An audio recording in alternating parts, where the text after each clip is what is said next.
আপনার সুস্থ আর সুন্দর জীবনের যাত্রা শুরু হোক এখান থেকেই। নমস্কার বন্ধুরা, আজ আমি আপনাদের বলবো একটা বিশেষ বিষয় নিয়ে, সেটা হচ্ছে ঘাড়ে ব্যথা বা নেক পেন। এটা খুব কমন একটা বিষয়।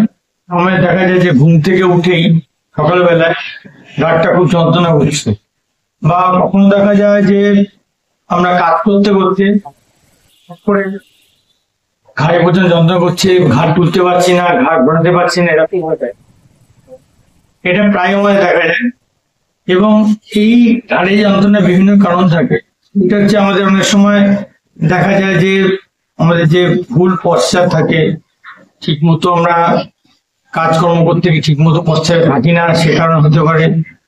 বা অনেক সময় দেখা যায় শোয়ার ভুলে সকালবেলা ঘুম থেকে উঠে সেটা হয়ে থাকে।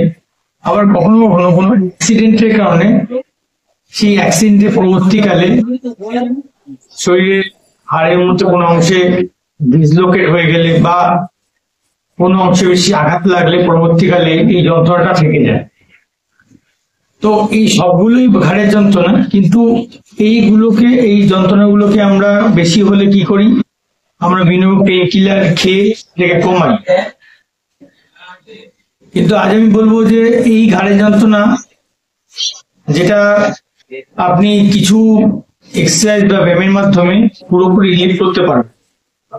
সেটা কি, যে এই যে ঘাড়ের যন্ত্রণা আপনার দু ধরনের হয়ে থাকে। একটা হচ্ছে গিয়ে মেকানিক্যাল নেক পেন এবং একটা হচ্ছে প্যাথোলজিক্যাল নেক পেন। মেকানিক্যাল নেক পেনটা কি, এটা হচ্ছে গিয়ে ধরুন আমরা সাধারণভাবে কাজকর্ম করতে গিয়ে পশ্চাৎ চেঞ্জ হলে, পজিশন চেঞ্জ হলে যে ব্যথাটা হয়ে থাকে আমাদের, নর্মালি রেস্ট করলে আমাদের সেরে যায়, সেটাকে বলা হয় মেকানিক্যাল নেক পেন। মানে মেকানিক্যাল পজিশনের জন্য এটা হয়ে থাকে। যেমন ধরুন কম্পিউটারে বসে কাজ করছেন বা বহুদিন ধরে কাজ করছেন, করতে করতে একটা পজিশনে কাজ করছেন, চেয়ার টেবিলের মধ্যে ডিস্টেন্সটা ঠিক নেই, সেক্ষেত্রে আপনি কোন একদিন হয়তো এই নেক পেনটা মানে বুঝতে পারলেন। তখন কি করতে হবে, যে এই যে চেয়ার টেবিলের যে ডিস্টেন্সটা আছে সেটাকে একটু কমিয়ে দিতে হবে। কম্পিউটার টেবিলের সাথে চেয়ারের যে ডিস্টেন্সটা কমিয়ে দিতে হবে। আপনার হাতের থেকে অনেকটা রিলিফ হয়ে যাবে। কিছু কিছু ক্ষেত্রে হয় আপনি বসে কাজ করছেন বা অফিসে বিভিন্ন রকম কাজ করছেন, বা আপনি বসে আছেন কোনো দোকানে বা সিটিং পজিশনে। এই সিটিং পজিশনে বসার সময় আপনি ঠিক মতো স্ট্রেট হয়ে পশ্চারে বসছেন, যে কারণে এই স্ট্রেট পশ্চারে না বসার জন্য কোনো কারণে আপনার ঘাড়ে ব্যথা হচ্ছে। অথবা আপনি রেগুলার ধরুন কোনোভাবে বাইক ড্রাইভ করছেন, তার সঙ্গে ফোন নিয়ে কথা বলছেন, ফোনে কথা বলতে বলতে এরকম করে যাচ্ছেন, এরকম লং টার্ম করার সময় কোনো একটা দিন মনে হলো আপনার লেগ পেন হয়ে যায়। শোয়ার সময় এরকম পজিশন চেঞ্জ হলে বা বালিশ চেঞ্জ হলে, কোনো জায়গায় গিয়ে আপনি যে বালিশে প্রতিদিন শুন, সেই বালিশ চেঞ্জ হলে আপনার হতে পারে। এইগুলো আপনি রেস্ট করলেও মোটামুটি সেরে যায়। কিন্তু যখন যে ক্ষেত্রে হচ্ছে কি আপনার প্যাথোলজিক্যাল নেক পেন, সেটা কি হয়, এটা নর্মালি কোনো কারণে আপনার কোনো অ্যাক্সিডেন্টাল পজিশন বা কিছু হলে এই ধরনের নেক পেন হয়ে যায়।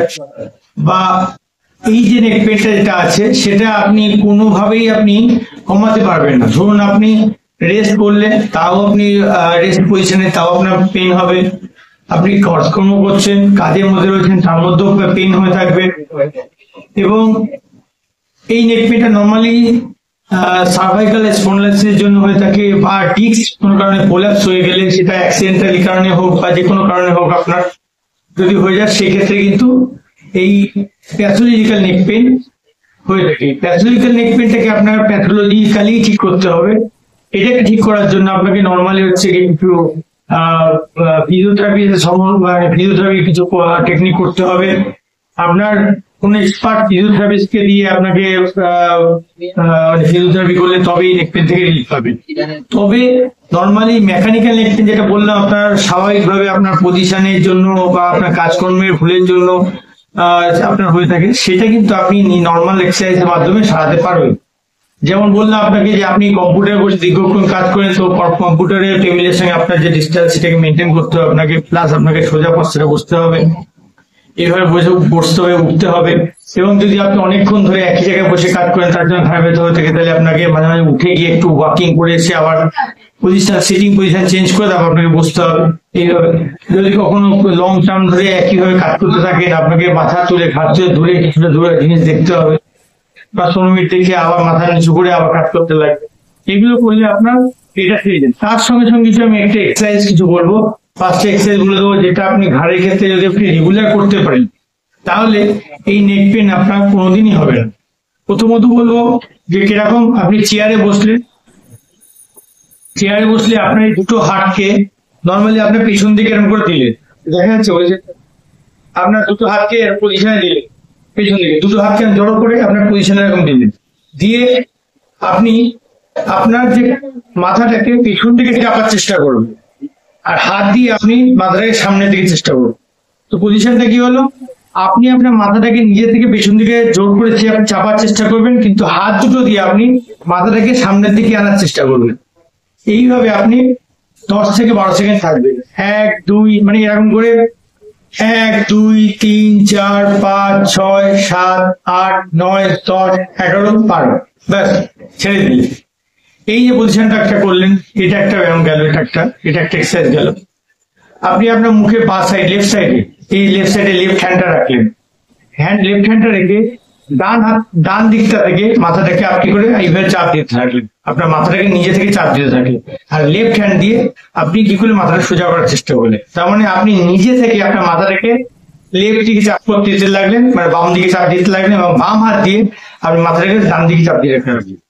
এইভাবেও ঠিক আপনি 1 2 3 4 5 6 7 8 9 10 11 12 সেকেন্ড থাকুন, থেকে আবার ছেড়ে দিন। সেম ভাবে আপনি ডান সাইডে রেখেও এরকম করে 12 সেকেন্ড মতো আপনি 10 থেকে 12 সেকেন্ড আপনি করলেন, করে ডান দিকে হাত থেকে ডান হাত দিয়ে আপনি মাথাটাকে সামনে দিকে ডান দিকে চেপে রাখবেন, এবং আপনার যে মাথাটা আছে সেটা দিয়ে আপনি হাতের উপর আপনি পেছন দিকে করবেন। এইভাবে রাখতে পারেন। আর একটা করতে পারেন কি, আপনার হাতে দুটো হাত জড়ো করে আপনি কপালে রাখলেন, কপালটাকে আপনি মাথাটাকে পেছন দিকে করার চেষ্টা করবেন, আর আপনি নিজে ঘাড়ের উপর প্রেশার দিয়ে মাথাটাকে সামনের দিকে আনার চেষ্টা করবেন। তার মানে কি, আপনি এই মাথাটাকে সামনের দিকে আনার চেষ্টা করছেন, আর দুটো হাত জড়ো করে নিয়ে এরকম দুটো হাত জড়ো করে নিয়ে কপাল রেখে এরকম পেছন দিকে চেষ্টা করবেন।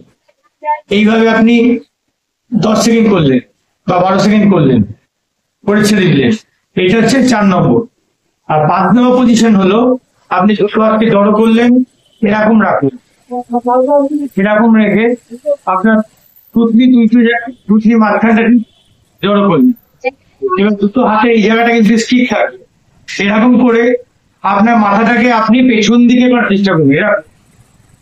আর আপনি আপনার ঘাড়ের বা মাথার নিজস্ব প্রেশার দিয়ে মাথাটাকে নিচের দিকে করার চেষ্টা করছেন। তার মানে আপনি নিজে প্রেশার দিয়ে মাথাটাকে নিচে করার চেষ্টা করছেন, আর দুটো হাতে তালু দিয়ে এটাকে আপনি জোর করে পেছন দিকে করার চেষ্টা করছেন। তো এরকম করে 1 2 3 4 5 6 7 8 9 10 11 12, ব্যাস এরকম থাকলেন।